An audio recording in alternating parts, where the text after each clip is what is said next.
Bonsoir à tous et bienvenue dans cette nouvelle édition de 24 heures Sénat. Voici les titres. Ouverture du sommet de l'OTAN à Newport au Pays de Galles dans un contexte dominé par la crise ukrainienne. Hier, la France a reporté sa livraison de Mistral à la Russie. Le Vladivostok devait quitter les chantiers de Saint-Nazaire le mois prochain. Quelles sont les conséquences de cette annonce? Débat à suivre dans ce journal. À 24 jours des élections sénatoriales, gros plan ce soir sur les grands électeurs, particulièrement courtisés par les sénateurs en ce moment. Leur vote sera décisif dimanche 28 septembre. Qui sont-ils? Comment se passe la campagne sur le terrain? Perrine Tarnot nous raconte les coulisses de ces élections, pas comme les autres, dans un instant. Libération de Jérôme Kerviel, l'ancien trader sortira de prison lundi mais devra porter un bracelet électronique. Le courtier de la Société Générale était incarcéré pour avoir fait perdre près de 5 milliards d'euros à sa banque. Mais avant de développer tous ces titres, on vient de l'apprendre, Thomas Thévenoud, secrétaire d'État au commerce extérieur, démissionne en raison, je cite, d'une situation découverte après sa nomination, selon Matignon. Il s'agirait de problèmes de conformité avec les impôts. Il sera remplacé par Mathias Fekl, actuel député socialiste du Lot-et-Garonne. Je vous le disais en titre, l'Elysée a choisi de reporter la livraison des navires de guerre Mistral à destination de la Russie. Les pressions s'étaient multipliées sur Paris avec l'aggravation de la crise ukrainienne. François Hollande annonce ce soir que le Mistral sera livré en cas de cessez-le-feu et d'accord politique en Ukraine. Jérôme Rabier. Arrivé à Newport au Pays de Galles pour le sommet de l'OTAN, François Hollande a tenu à faire cette mise au point. Le contrat des 2 navires Mistral à la Russie n'est ni rompu ni suspendu. Pour l'instant, seule la livraison du premier navire, le Vladivostok, est mise en suspens. Les conditions doivent être réunies pour que le navire soit livré. Quelles sont les conditions? Un cessez-le-feu et un règlement politique. Aujourd'hui, ces conditions ne sont pas réunies. Mais dès lors que, et c'est tout à fait possible au mois d'octobre ou au mois de novembre, dès lors que les conditions seront réunies, les bateaux pourront être livrés. Pour la France, la situation est complexe, car en cas de rupture du contrat, il faudrait rembourser à la Russie 1,2 milliard d'euros, le prix des navires, sans compter les éventuelles pénalités. Et cela pourrait également remettre en cause la parole de la France, alors que le contrat est signé depuis 2011. On pense notamment à la négociation qui s'éternise avec l'Inde pour la vente de 126 avions de type Rafale. En revanche, en étant ferme, la France retrouve les faveurs des anciennes républiques soviétiques désormais membres de l'OTAN et de l'Union européenne. Les pays baltes et surtout la Pologne, qui préparent d'importantes commandes de matériel de défense, pourraient être sensibles à la position française. Mickaël Zamès nous a rejoint sur ce plateau. Bonsoir Mickaël. Bonsoir Delphine. Alors hier, vous nous avez parlé du coup de grâce de François Hollande après peut-être la sortie du livre de Valérie Trierweiler. Est-ce qu'on sait un peu comment a réagi l'Élysée? Oui, c'est un Hollandais historique, un de ses plus proches amis qui me le confie au téléphone. Eh bien, dès mardi soir, il me raconte que François Hollande était secoué, presque effondré. Il a lu les quelques pages que tout le monde a pu lire depuis. Et puis hier, plus rien ou presque, l'animal politique a refait surface. La question était de savoir, d'une part, comment réagir sans faire de publicité au livre, ça c'était le plus important, et d'autre part, que devait faire le président? Attaquer l'auteur en diffamation. Cette solution, elle a été évoquée à l'Élysée, mais balayée d'un revers de main par l'un de ses plus proches, pour qui, je cite, un président de la République n'attaque pas en justice. Du coup, eh bien, Manuel Valls et Ségolène Royal sont montés au front aujourd'hui pour défendre la fonction présidentielle. François Hollande, lui, se prépare.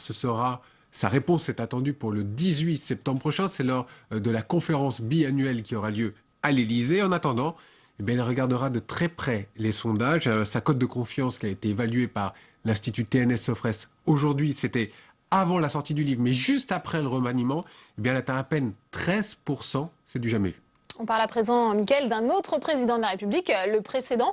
La justice s'intéresse d'ailleurs à 3 voyages en jet privé effectués par Nicolas Sarkozy entre décembre 2012 et février 2013, facturés à Love Group. C'est la société de son ami Stéphane Courbit.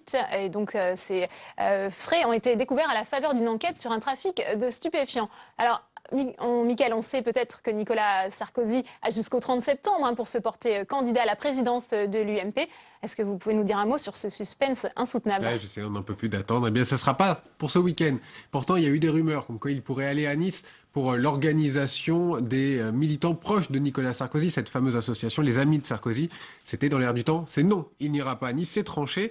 Bien, dans le même temps, de l'autre côté ce week-end, Alain Juppé et François Fillon seront eux à La Baule auprès des jeunes militants de l'UMP. Alors c'est pour quand? Eh bien, a priori, ça devrait être pour mardi ou mercredi soir prochain. Il s'invitera lors d'un journal de 20h. Merci Mickaël et on vous retrouvera bien entendu à cette occasion. Ségolène Royal, la ministre de l'écologie, a fait sa rentrée politique aujourd'hui. Le texte sur la transition énergétique sera examiné le 1er octobre par les députés Quentin Calmet et Pauline Dame. Pas d'annonce majeure, mais quelques détails sur la loi de transition énergétique annoncée le 18 juin dernier. Le calendrier parlementaire est établi. L'examen en séance à l'Assemblée nationale est fixé au 1er octobre. Signe que l'exécutif veut avancer vite sur ce dossier. La procédure accélérée sera appliquée. Objectif aujourd'hui, mettre en valeur la principale mesure déjà mise en œuvre, un crédit d'impôt pour les travaux de rénovation thermique que la ministre veut concret et accessible à tous. C'est un allègement d'impôt qui a été décidé par le gouvernement, qui est applicable dès aujourd'hui, dès le 1er septembre plus exactement, et qui va permettre jusqu'à 4 800 € d'impôt en moins pour les citoyens qui vont engager des travaux de rénovation énergétique sur leur logement. Rien sur les dossiers les plus problématiques, ni sur la taxation du diesel, ni sur Ecomove ou encore sur les projets de loi en attente. Objectif, faire table rase sur les polémiques et défendre son nouveau texte. C'est un projet très ambitieux parce que c'est un changement de comportement, c'est les économies d'énergie, c'est des moyens donnés pour faire des investissements dans les travaux de rénovation des logements. À la sortie de la conférence, les associations environnementales avouent leur déception. On est face à une crise de l'efficacité énergétique, une crise de la consommation d'énergie, une crise climatique qui demande autre chose que des ajustements à la marge.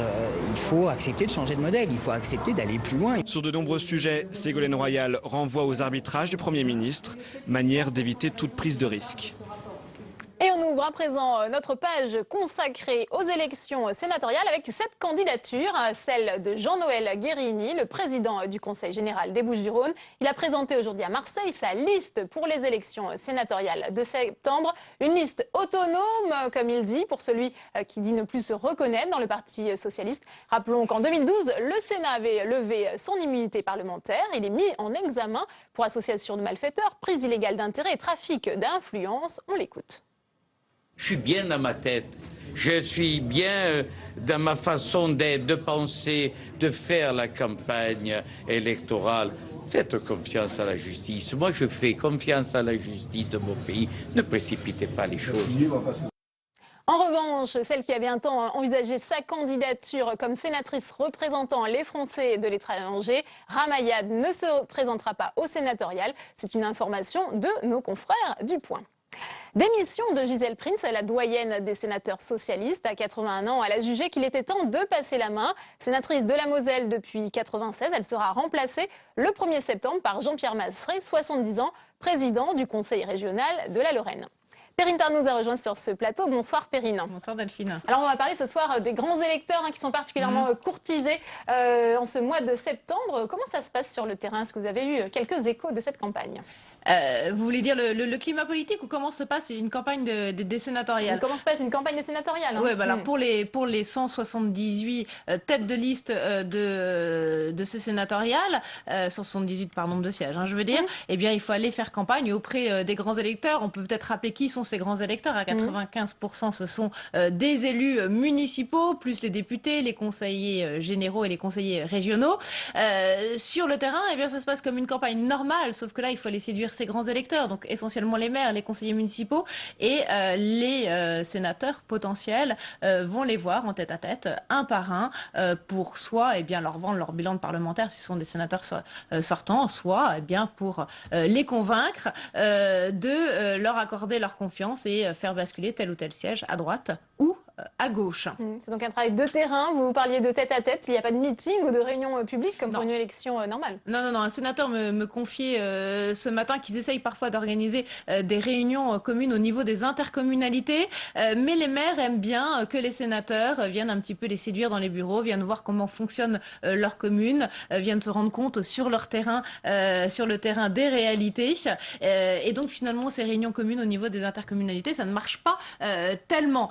Et puis il faut quand même séduire ces grands électeurs qui fonctionnent un peu comme des électeurs lambda pour n'importe quelle élection. Il y a le paramètre du contexte politique qui joue beaucoup en plus des intérêts locaux. Et c'est vrai que la gauche est assez inquiète en ce moment puisque depuis l'affaire du remaniement, les frondeurs, le livre de Valérie Trierweiler cette semaine, eh bien le vent ne souffle pas tellement du côté du Parti socialiste. En revanche, ce qu'on peut rappeler, Perrine, ce qui peut peut-être rassurer les sénateurs, c'est que les grands électeurs sont obligés d'aller voter sous peine d'amende. Exactement, vote obligatoire pour les grands électeurs. Bon, ils sont que 80 000 à aller voter le 28 septembre prochain pour élire les 178 nouveaux sièges au Sénat. Merci beaucoup, Perrine. On imagine que lors de ces entretiens, vous en parliez en tête-à-tête avec les maires, eh bien, on parle beaucoup de cette réforme territoriale. C'est le thème de ces élections sénatoriales. Pourtant, ce projet de loi n'est toujours pas adopté. De nombreuses incertitudes pèsent d'ailleurs sur l'avenir de ce texte. Les explications de Mounir Soussi. Mesure centrale du quinquennat, la réforme territoriale n'avance pas au rythme souhaité. Un mois après l'adoption du premier volet, de nombreuses questions restent en suspens, comme où en est la carte des régions. Principale révolution de cette réforme, le nouveau découpage du territoire. 13 régions doivent remplacer les 22 actuelles, mais rien n'est encore définitif. Voilà, je pense beaucoup d'atouts cette carte. Alors les choses peuvent peut-être encore bouger et loin de moi l'idée de vouloir empêcher le Parlement de faire son travail. Le Parlement qui devra statuer sur l'avenir des départements. Il devait disparaître en 2020, mais sous la pression de Jean-Michel Baillet qui a mis dans la balance la participation des radicaux au nouveau gouvernement de Manuel Valls, l'exécutif semble infléchir la ligne. Les départements ruraux devraient être maintenus, reste à définir lesquels rentreront dans cette catégorie. Dernière inconnue, quand la loi doit être adoptée? Le gouvernement souhaite que la deuxième lecture du texte portant sur la carte et le calendrier soit adoptée en fin d'année. La réforme aura seulement parcouru la moitié du chemin, car une loi supplémentaire devra être votée pour définir les futures attributions et compétences des régions. Jérôme Kerviel a obtenu sa libération sous bracelet électronique. Au total, l'ancien trader de la Société Générale aura passé un peu plus de 150 jours, soit près de 5 mois, derrière les barreaux. On écoute son avocat, maître David Koubi. Jérôme Kerviel est admissible au processus d'aménagement de sa peine. Il sortira de Fleury-Mérogis ce lundi, donc dans très peu de temps. Et il va reprendre le cours d'une vie tout à fait normale. 24 heures Sénat, tout de suite le débat.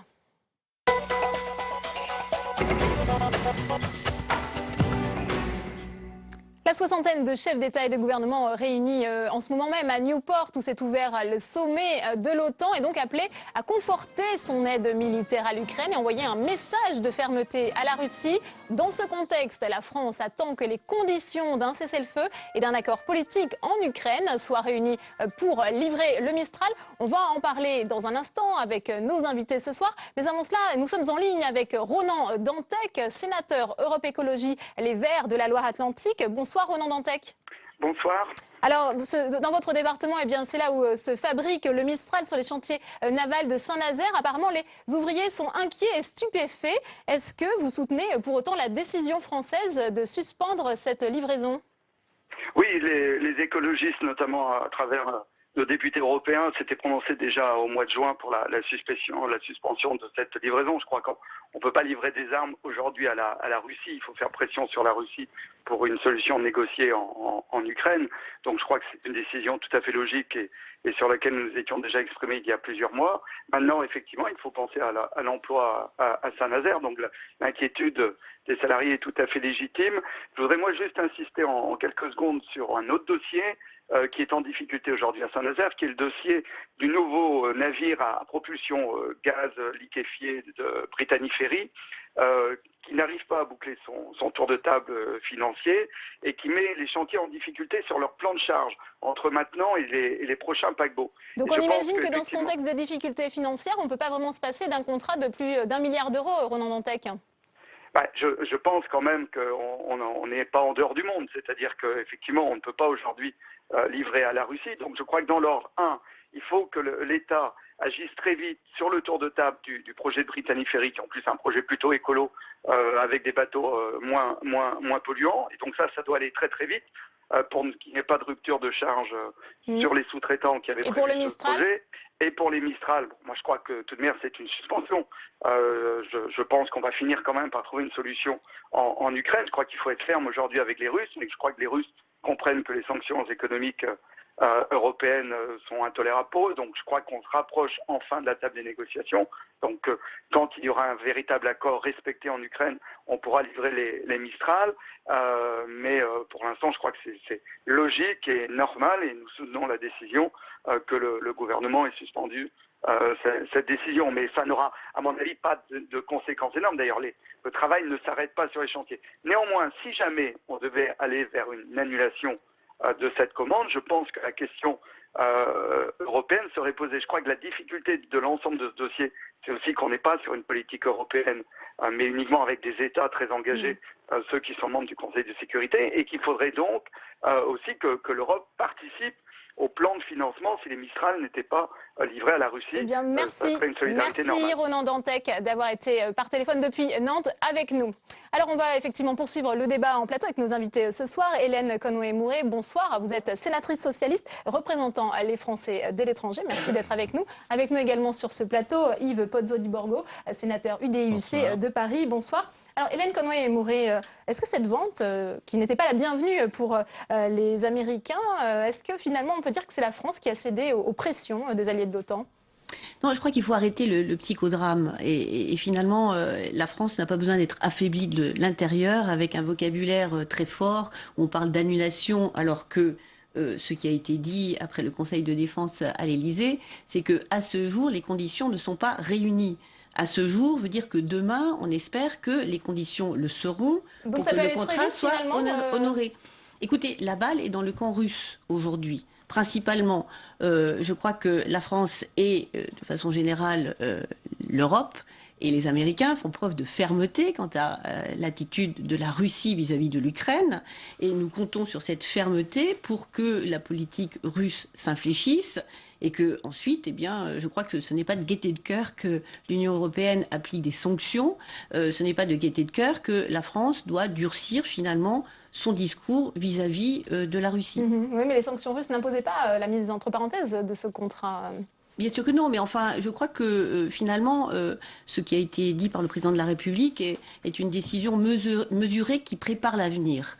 Il faut être en phase avec une évolution sur le terrain qui ne va pas dans le sens de ce que nous attendons de la Russie, et donc nous devons continuer à tenir ce discours de fermeté. Yves Pozzo di Borgo, est-ce qu'on peut mettre au cœur de son action, comme c'est le cas en France, de son action diplomatique, la défense des droits de l'homme et vendre des navires de guerre à la Russie ? Attendez, je ne vois pas très bien votre question, un peu surréaliste. Enfin, c'est... Surréaliste pourtant. Non, attendez. Il y a, moi je crois, cette affaire de décision du gouvernement, ils étaient obligés de la prendre. Mais il faut voir pourquoi. Moi je considère que c'est un sentiment d'échec terrible. La nécessité d'une relation Union européenne-Russie est fondamentale. Ça fait partie d'ailleurs de la mondialisation, et c'est cette affaire ukrainienne a tout pourri. Et c'est vrai que ça est arrivé là, c'est que régulièrement, dans tous les 6 mois, il y avait des réunions au plus haut niveau entre l'Union européenne et la Russie. On n'a jamais arrivé à un accord. S'il y avait eu un consensus, une volonté de régler ces problèmes, le problème de l'Ukraine serait réglé. Là, c'est vrai que tout a empiré. Les Russes, évidemment, il faut être très ferme face aux Russes. Et là, je soutiens le gouvernement dans cette affaire. Je soutiens d'ailleurs la diplomatie française qui, depuis le départ, a été assez ferme. Mais je ne suis pas sûr que là, en supprimant, en suspendant la livraison du Mistral, la France n'a pas montré ses faiblesses. Et je crois que l'on paie, je le dis, et je regrette de le dire sur un plateau public parce que je soutiens en général la France à l'extérieur de la France, mais on paie la faiblesse du président de la République et de la France en Europe. Reprenez l'exemple, je ne suis pas un sarkozyste, mais reprenez l'exemple de la Géorgie. Le président Sarkozy à l'époque avait imposé une solution et face aux Russes, qui n'étaient pas d'accord, il avait imposé, et il est allé lui-même en Géorgie, il avait imposé. Là, qu'est-ce qu'on constate? On le voit très bien, même physiquement, quand vous avez le président qui est avec Obama, avec Cameron, avec Razi, on le voit tout timide, tout pratiquement inexistant. Quand vous pensez que Moscovici, le représentant de la France, ne sera que commissaire à la concurrence, ça prouve que vraiment la France s'est affaiblie en Europe. Et s'il y avait une position très forte de la France, eh bien, elle aurait pu imposer sa solution. Elle aurait pu également faire craindre à la Russie. Le problème, c'est que l'on paie l'affaiblissement de la France. Moi, j'ai eu beaucoup d'espoir quand il y a eu le dédail. Et quand là, j'ai vu que j'étais satisfait de la position du président Hollande quand il avait réussi à obtenir que le président ukrainien et le président russe se rencontrent. Alors, c'est vrai qu'après, ce sont les Ukrainiens qui ont fait l'erreur en envoyant des troupes.